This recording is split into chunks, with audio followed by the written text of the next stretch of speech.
Welcome back to the channel. Today's story may surprise you. The smoke was still in my hair when he walked past my hospital bed to check on her. Fire marshal's report. Total loss put at $340,000, adjusters already circling before I could stand up on my own. Everyone in Chatham calls him a hero for running into that fire. They don't know what he chose in the 3 seconds before he ran. They don't know what I've decided to do about it. By the end of this, you'll know exactly which 3 seconds cost him everything: the recording, the transfers, and the woman who helped me count them. 4 hours earlier, the smoke alarm went off at 2:14 a.m. I know the time because I looked at the clock before I looked at anything else. Norman Hadley was already sitting up beside me. He didn't reach for me first. He reached for his phone.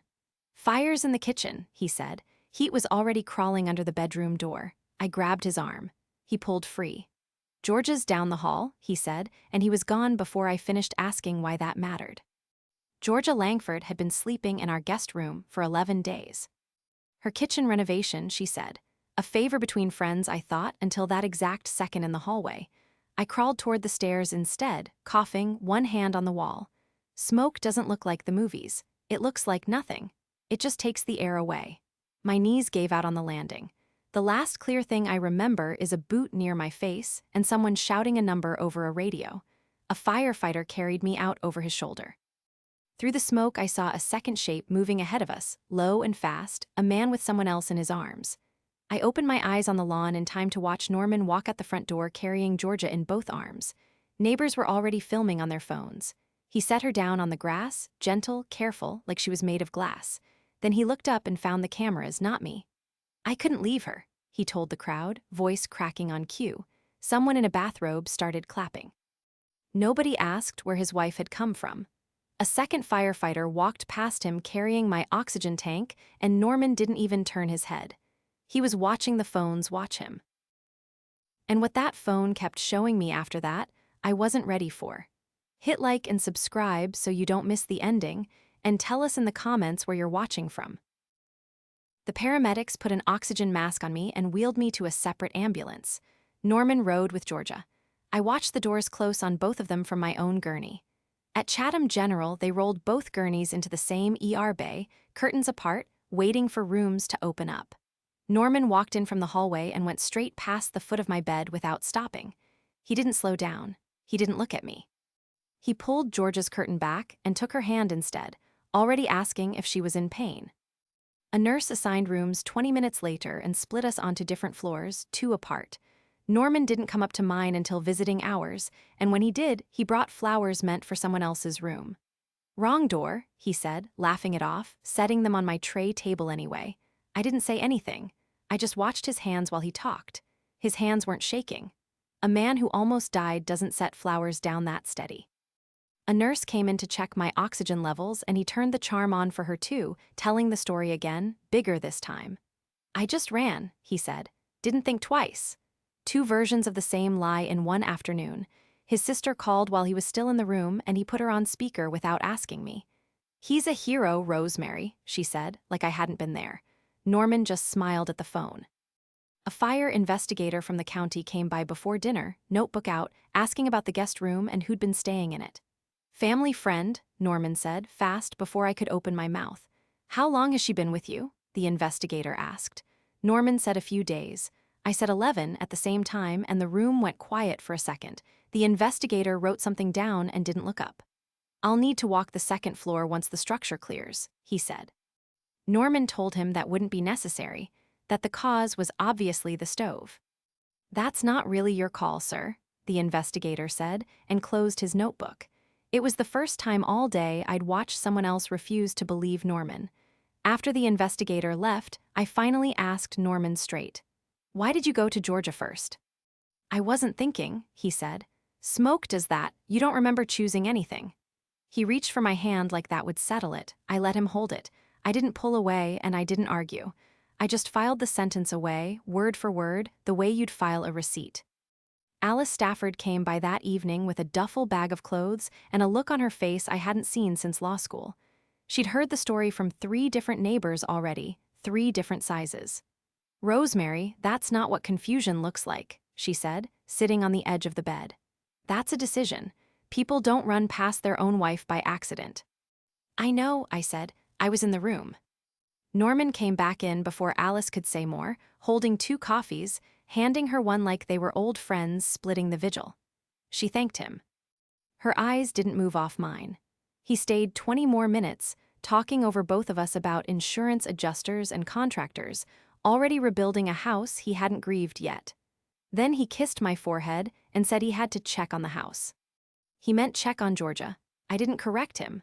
Once he'd gone, I asked the nurse for my phone back. Norman's phone had come in with me in the confusion, tossed in the same bag as my hospital gown. His screen lit up before I even touched it. A text sat right there on the lock screen, no password needed, timestamp 3:52 that morning. Georgia still shaking. Thank God you're safe. Norman, always you first. Always. Below it, a second message sent 20 minutes later. Georgia, what do we tell her? Norman had left that one unanswered. I read all 3 lines twice. Then I set the phone face down on the blanket and closed my eyes like I was resting, like I hadn't just found the first piece of what I'd need. A doctor came in to check my lungs before lights out. Smoke inhalation, mild, she said, nothing that wouldn't clear in a week.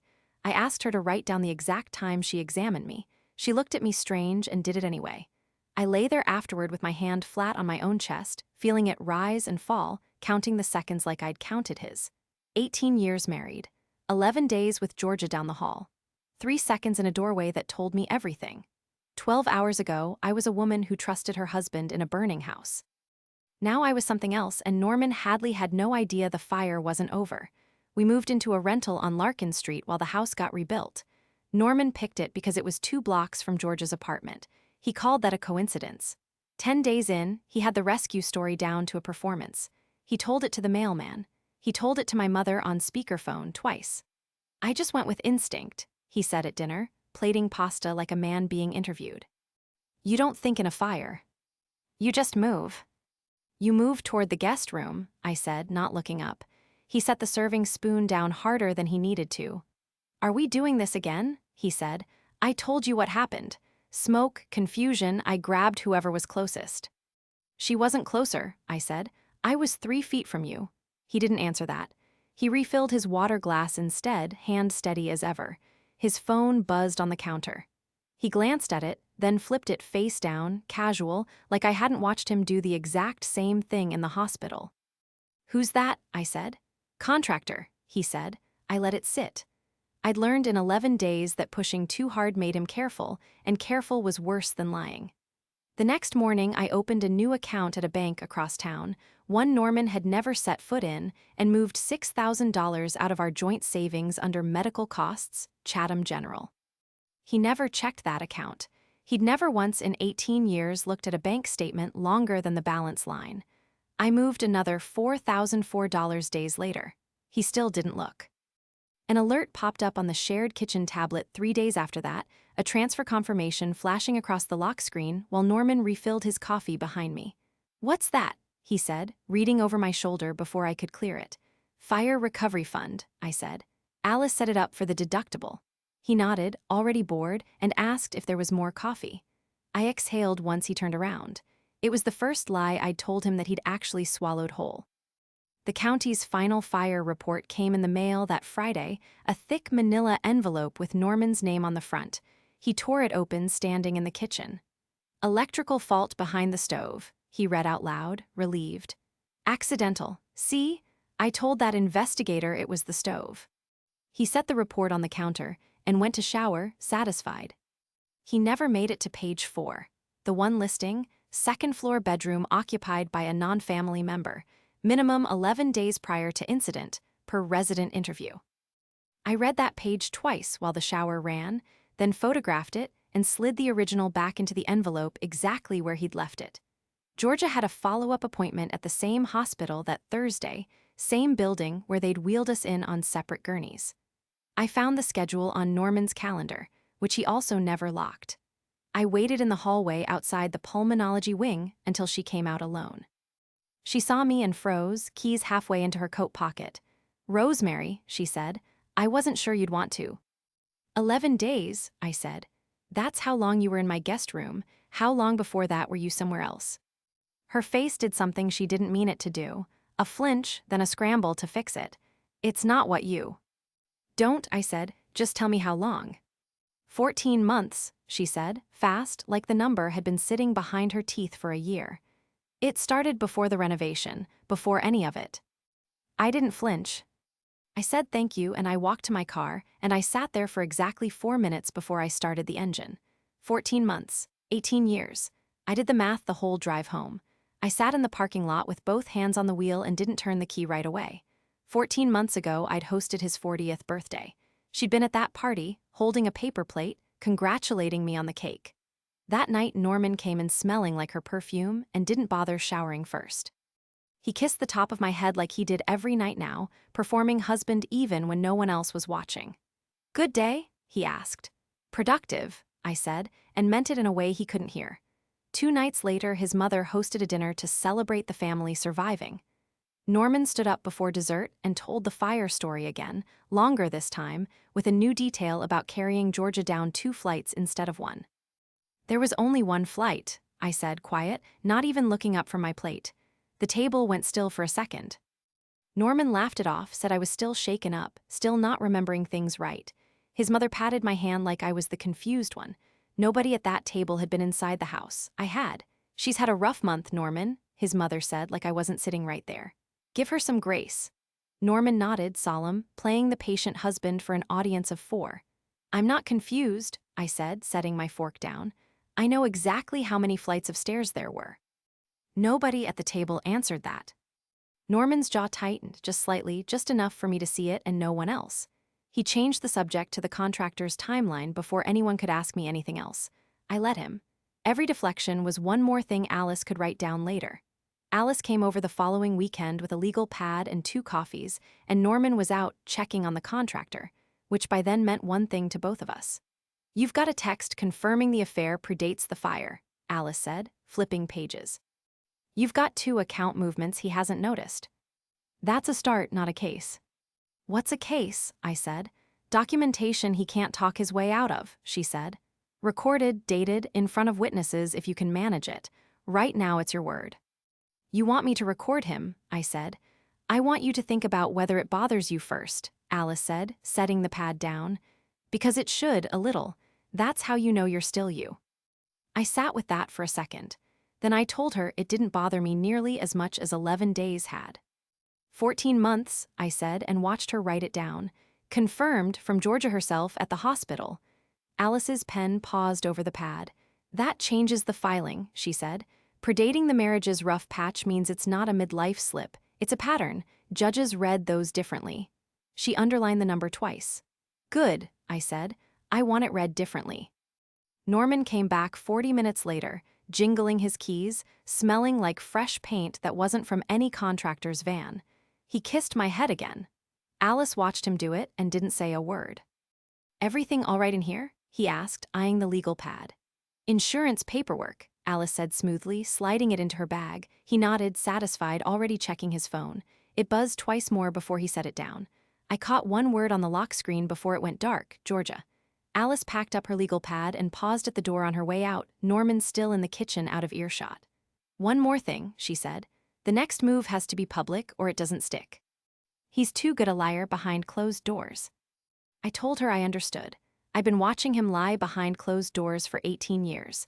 It was time he did it somewhere people could see. He still had no idea what was sitting in a bank across town with his name nowhere on it. He still thought the fire was the only thing burning. The Chatham Weekly Sentinel called the house asking for the hero of Birch Street. Norman answered before I got to the phone, already saying yes before I heard the question. A reporter I'd never met before showed up 2 days later with a camera, and Norman put on the shirt he'd worn to our wedding rehearsal. He hadn't worn it since. Stand next to me, he said, adjusting my shoulder in front of the burned-out shell of our old house. Smile a little. This matters for the insurance appeal too. I smiled. The reporter asked him to walk through the timeline. Norman said he'd smelled smoke at just after 2, grabbed his phone, and went straight for whoever was in the house. I turned my own phone over in my coat pocket, recorder already running, thumb steady on the screen. It felt wrong for half a second, then I thought about the guest room and pressed record anyway. Whoever, I repeated, quiet, after the reporter clicked off her recorder. Not Georgia, whoever. Don't start, Norman said under his breath, still smiling for the photographer packing up equipment. This is good press. Contractors respond to good press. Once the reporter's car pulled away, I asked him straight, standing in the driveway where no one else could hear. You told her 2 a.m. The investigator's report says the alarm went off at 2:14. Same thing, he said. Nobody remembers the exact minute in a fire. His voice had an edge now, thinner than the charm he used for cameras. You remembered exactly which room to run to, I said. He stopped walking. For 1 second, his face wasn't performing anything. What do you want from me, Rosemary? He snapped. I didn't choose the fire, I reacted. He caught himself too late, heard the word reacted, realized it wasn't the word he'd rehearsed. You reacted toward her, I said. He didn't answer that one. He walked into the rental and slammed the door softer than he wanted to, like even his anger had an audience. I stood in that driveway another minute, replaying it. Reacted, not saved. Toward, not for. He was starting to slip, and he didn't even know it yet. That article ran Friday with a photo of us smiling in front of the wreckage, headline calling him Birch Street's quiet hero. I read every word twice and kept the paper. Norman brought it up at breakfast, pleased with himself, sliding the clipping across the table like a gift. Front page, he said. Front page, Rosemary. I noticed, I said, folding it and setting it in my bag instead of leaving it on the counter. He didn't ask why I wanted to keep it. He assumed pride. It wasn't pride. Alice met me at a coffee shop 2 towns over that afternoon, away from anyone who might recognize either of us.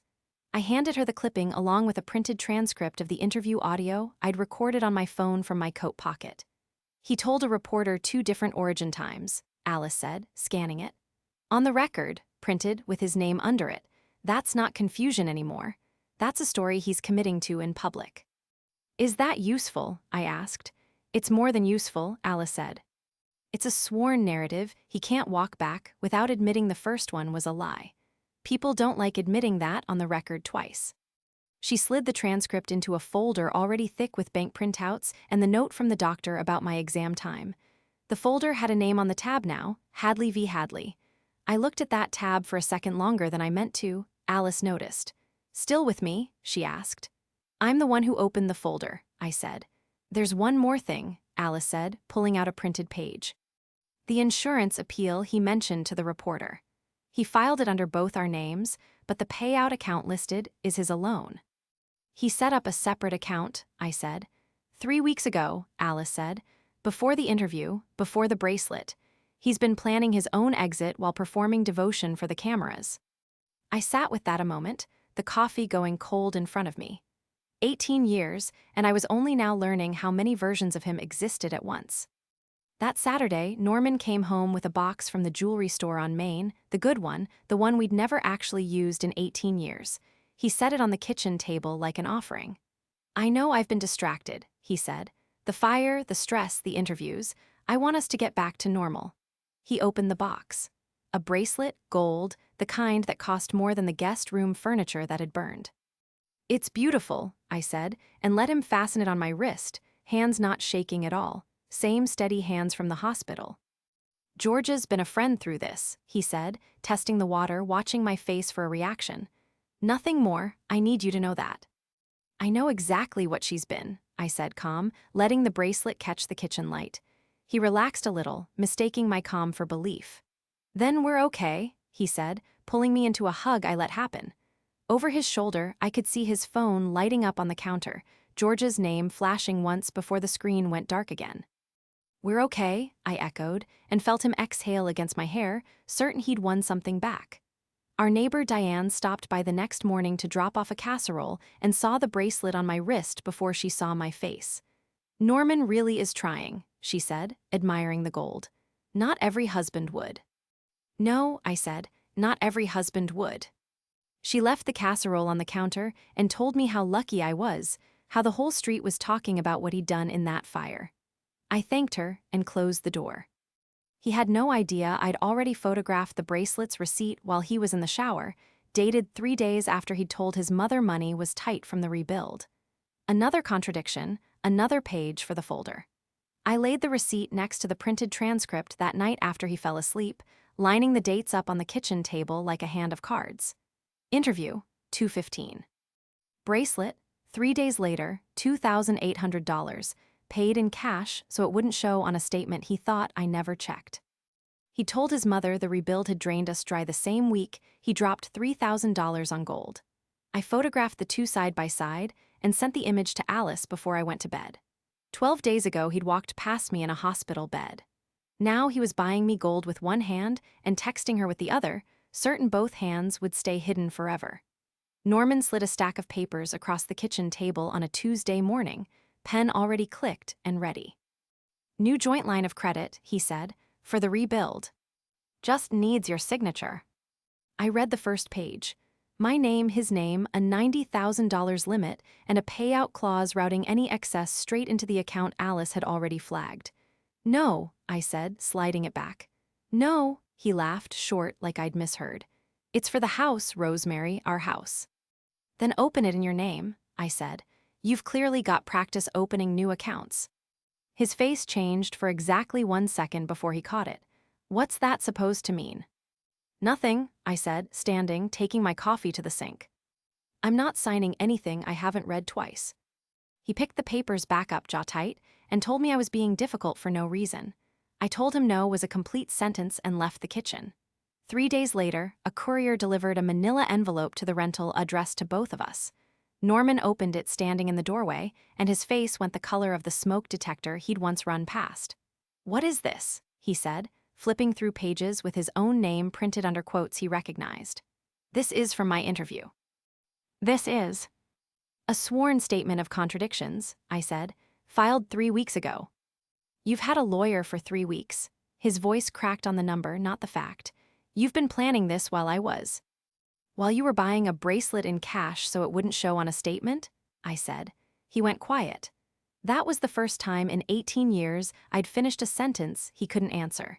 He threw the envelope on the counter and walked out, slamming the rental's screen door so hard it bounced back open behind him. I picked the papers up and squared the edges before I set them somewhere safe. He came back an hour later, calmer on the surface, and told me he'd called the bank to freeze things until we sort this out. I asked which account.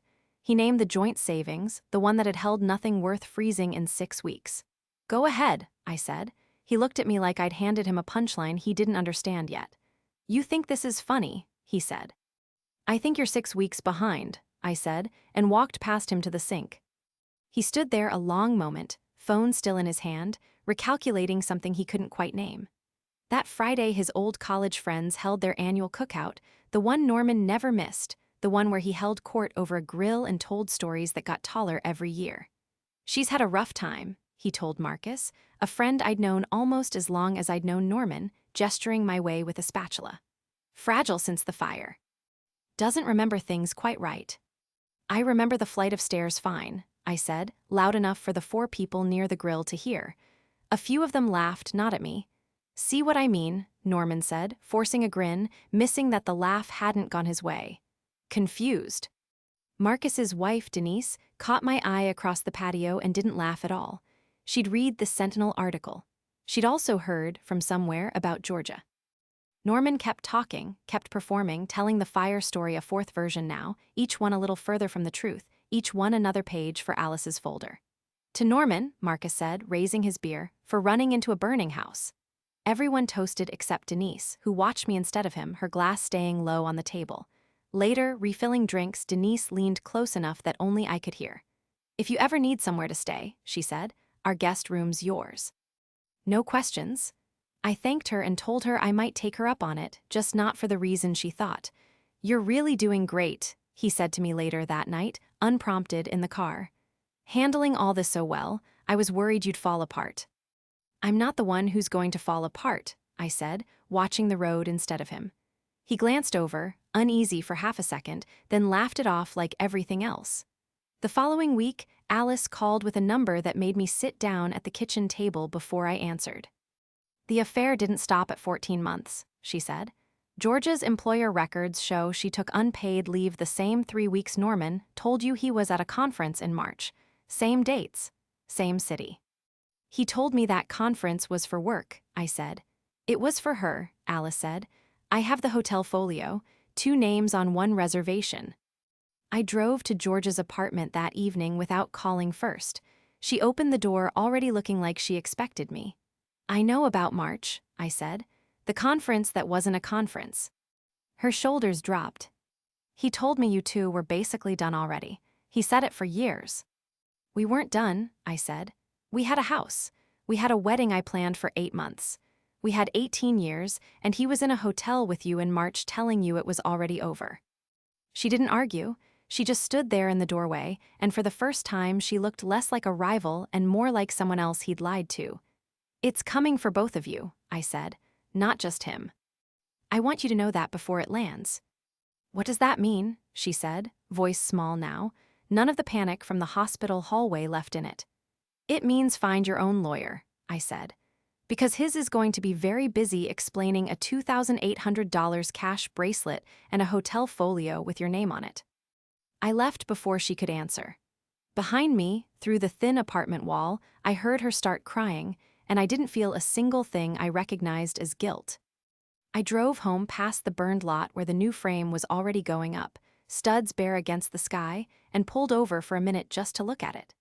18 years of a life, rebuilding on the same foundation as a lie. 21 days since the fire. He tried to tie my name to a $90,000 credit line, mocked me in front of his friends, and lied to his mistress the same way he'd lied to me. Every move he made was one more page in a folder with his name on the tab, and he still thought the worst thing that had happened to him was a house fire. The Chatham Fire Department held its community appreciation dinner on a Saturday, and Norman was getting a certificate. Citizen Hero, the invitation said, gold lettering, his name printed under it. He wore the wedding rehearsal shirt again. He'd worn it 3 times now for 3 different performances. You're coming, right? He asked, straightening his collar in the mirror. It'd look strange if you didn't. I wouldn't miss it, I said, and I meant that more than he understood. Alice had filed everything that morning. The sworn contradiction statement, the hotel folio, the cash bracelet receipt against his claim of financial strain, the account he'd opened solo 3 weeks before the interview. All of it timed to land the same afternoon as the dinner. The banquet hall filled up fast, folding chairs, and a podium with the department's insignia. Norman worked the room like he'd been born for it, shaking hands, accepting claps on the back. The fire chief called him up around 8. Norman walked to the podium adjusting his shirt, ready for the moment he'd been rehearsing since the night of the fire. For his heroic actions, the chief read from a card, Norman Hadley, Citizen Hero of Chatham. The room applauded. Norman opened his mouth to speak. That's when his mother's phone buzzed at her table, then Marcus's, then 3 more at once across the room, a ripple of screens lighting up in the dark. Denise looked at hers first and went very still. She looked up at Norman, then at me, then back down at the screen. Alice had emailed the local paper's editor an hour earlier with the full filing and a request for comment. The editor apparently had a fast newsletter list. Chatham Sentinel breaking, the subject line read, visible on 3 screens I could see from where I sat. Heroes rescue under legal scrutiny affair, hidden accounts alleged. Norman was still holding the certificate, still smiling, not yet understanding why the applause had gone quiet and uneven. Norman, his mother said, phone in her lap now, voice carrying across 6 tables. What is this? What's what? He said, looking around, panic creeping under the smile for the first time in front of a crowd instead of just me. I stood up. Every head in the room turned, including his. You want to know what happened in that fire? I said, loud enough for the back row. Ask him about the hotel in March. Ask him whose name was on the room. Rosemary, sit down, he said, voice dropping the performance for the first time in public. This isn't the place. You pick the place, I said. You pick the certificate, the shirt, the whole room. I just picked the timing. Denise stood up next to me, phone still glowing. Is this true? She asked him directly, no softness left in it. He didn't answer her. He looked at me instead like I was the fire this time. He set the certificate down on the podium and walked toward me through the tables, jaw tight, hands finally not steady at all. You planned this, he said, low, right up close now. You've been planning this the whole time. Since the guest room, I said. Since 11 days became 14 months. "You're going to regret humiliating me in front of everyone I know," he said, and for a second there was something in his voice I hadn't heard before, something closer to a threat than an argument. "No," I said. "I'm not." I didn't move. I didn't raise my voice. The room was dead silent, 40 people watching a man who'd run into a fire lose the only thing he'd rebuilt from it. The chief cleared his throat and quietly took the certificate off the podium, sliding it into a folder instead of a frame. Nobody stopped him. His mother stood up and walked out without looking at either of us. Marcus followed a minute later, leaving his beer half full on the table. By the time the dessert cart came out, Norman was standing alone by the podium, still holding nothing, still not understanding how a room he'd owned an hour ago had emptied around him. The settlement conference happened in Alice's office 9 days later. A long table, Norman across from me with his own lawyer beside him looking like he already knew how this went. Alice laid the folder open, page by page, right in front of Norman, the interview transcript, the bracelet receipt, the hotel folio with 2 names on one reservation. "Mr. Hadley told the Sentinel the fire happened at 2 a.m., Alice said, tapping the printed quote. "The county report says 2:14. He told his mother the rebuild left them broke the same week. He spent $2,800 in cash on jewelry." Norman's lawyer flipped through the pages once, then set them down flat, not arguing a single line. "We're not contesting the account discrepancies," his lawyer said. "The dates speak for themselves." Norman stared at the table, at his own printed words staring back at him. "This is insane," he said, but quiet now, no room left to perform too. "You gave interviews, Norman," I said. "You put your own timeline in print." "I just read it back to you." House, still half rebuilt, went into the settlement as marital property, insurance payout included, his name removed from the new deed by the judge's order 2 weeks later. His job let him go quietly the following month. "Reputational concerns," his manager told him, according to what his sister repeated to half of Chatham anyway. Citizen Hero didn't survive the follow-up article. Georgia stopped answering his calls first. I heard it from Denise, who heard it from someone at Georgia's office. 14 months of hiding, and she wanted no part of what came after the hiding stopped working. She called me once, unprompted, a week after the settlement. "He keeps showing up at my building," she said. I told him it's over. I told him I never wanted any of this to be public. "Neither did I said. "He decided that in a doorway before either of us got a vote." She didn't have anything to say to that. Neither did I, once I'd said it. "He showed up at the rental one last time, uninvited, standing in the driveway where I'd once asked him why he chose her first.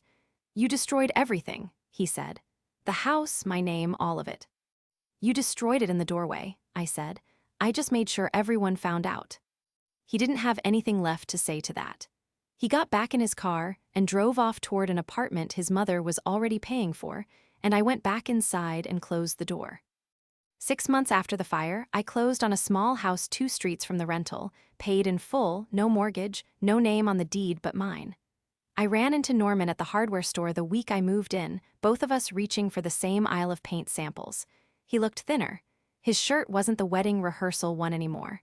"New place," he said, nodding at the paint cans in my cart. "Looks like you're doing well." "I am," I said. "How's the apartment?" "Fine," he said, too fast. His mother was still covering half the rent. Everyone in Chatham knew it by then. "Georgia settlin' okay?" I asked, already knowing the answer, watching his face do the thing it used to do outside a fire. "We're not together anymore," he said, quieter than I'd ever heard him. "Turns out she wanted the hero, not whatever's left." "I wonder where she got that idea," I said, and pushed my cart past him toward the register. He called out once, behind me, not loud. "Rosemary, I really am sorry for all of it." I didn't turn around. "You're sorry you got caught," I said. "There's a difference, and you taught it to me yourself." I paid for the paint and drove home. 2 weeks later, his new lawyer filed a motion to reopen the settlement, claiming he'd signed under emotional distress from the fire. Alice called me the same afternoon the judge ruled on it. "Denied," she said. The judge read his own newspaper interview into the record, called it, and I'm quoting, "a man who was composed enough to court reporters 2 weeks after the incident." "He used his own hero story against himself," I said. "He's been doing that since the podium," Alice said. "I just kept handing him the microphone." Alice stopped by that weekend with actual wine this time instead of a legal pad, and we sat on my new back porch while the sun went down over a yard that was entirely mine. Final numbers came in, she said. House sale, insurance split, his half of the credit line he tried to open, you walked away with just under $310,000 net. And him, I asked. 2-bedroom apartment, a car that's not paid off, and a job doing inspections for half what he used to make, Alice said. Reputational concerns don't reverse easy in a town this size. We didn't toast to that. We just sat with it, the way you sit with something that finally balanced out. Denise texted a photo a week later from the grocery store, Norman at the deli counter alone, ordering for one. No caption needed. I didn't respond, but I didn't delete it either. His mother called me in October, out of nowhere, voice careful. He's not doing well, Rosemary, she said. Maybe you two could talk, for old times. There aren't old times worth returning to, I said. There's a doorway and what he chose in it. That's the only history that matters now. She didn't argue. She just went quiet, and then she said she understood, and then she hung up before I could say anything else. She called back an hour later anyway, and this time it wasn't about Norman. For what it's worth, she said, I should have asked more questions about that guest room 11 days in. I didn't want to know. Most people didn't, I said. That's how he got away with it as long as he did. I'm sorry, Rosemary, she said, and for the first time since the fire, it sounded like she meant it and not like she was covering for her son. I painted the new house's front door red that November, the same red as the one that had burned. Diane from the old street stopped by to see it and said it looked braver than the last one. It is, I said. The last one had someone else's shoes by the door half the time. This one doesn't. She laughed and I laughed, and it was the first time laughing about any of it didn't cost me anything. Georgia sent one final message in December, 3 lines, no request for a reply. She said she was leaving Chatham. She said she was sorry, for whatever that was worth now. I read it twice, same as I'd read that first text on Norman's lock screen 11 months earlier. Then I deleted it and went back to unpacking a box of dishes that had survived the fire. Norman tried once more in the new year, showing up at my porch unannounced on a Sunday, hands in his pockets, none of the old certainty left in his shoulders. I keep thinking about the doorway, he said. I've had a lot of time to think about it. So have I said, standing in my own doorway now, not inviting him past it. The difference is I did something with the time. What did you do with yours? He didn't have an answer. He never did, not once, not from the hospital bed to the settlement table to my new front porch. Goodbye, Norman, I said, and I meant it the way you mean a door closing, not a door left open a crack for later. He stood on the porch steps another moment, waiting for me to soften the way I always used to. I didn't soften. I hadn't in almost a year. That's really it, he said, less a question than a man finally hearing his own verdict out loud. That's really it, I said. He walked back to his car, the same steady hands from the hospital finally shaking on the wheel before he pulled away. I watched until his taillights turned the corner. The smoke is gone from my hair now. It took longer than I expected for the smell to fully leave, weeks, not days. But it did leave, eventually, the way everything does if you're patient enough to wait it out. He got to be the hero of one 3-second choice in a burning house. I got everything after it. I know which one actually lasts. I went back inside, locked my own red door, and didn't look back at the street once. Stories like this one tend to leave a few quiet truths behind. That a calm reaction can carry more weight than a loud one. That the people performing hardest for an audience are usually hiding the most from the person standing closest to them. And that patience, given enough time, builds a stronger case than any accusation shouted in the moment. Have you ever watched someone perform for a crowd while lying straight to your face? If you enjoyed this story, hit like and subscribe, and we'd love to hear your thoughts in the comments.